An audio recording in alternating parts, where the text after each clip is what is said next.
साथ रहता था। उसने घर में बहुत सारी मुर्गियां पाली हुई थीं, जिनके वो अंडे निकलवाता था और बाजार में बेचता था।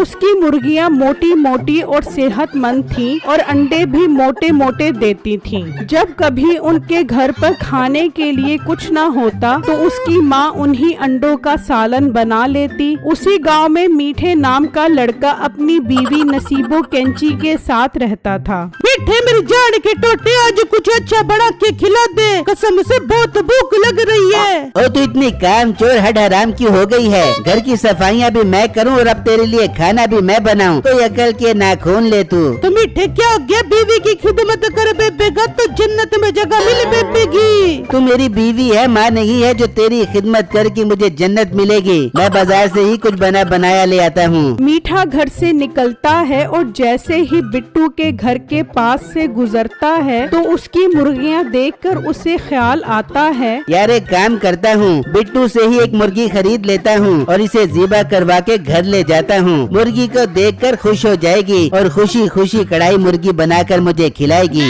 मीठा बिट्टू को आवाज लगाता है और बिट्टू यहाँ आ, मेरी बात सुन। बिट्टू जब उसके पास आता है तो वो कहता है, जी मीठे भाई, आपने मुझे क्यों बुलाया है? बिट्टू मेरे भाई, जरा जल्दी से अपने पिंजरे से एक मोटी ताजी मुर्गी निकाल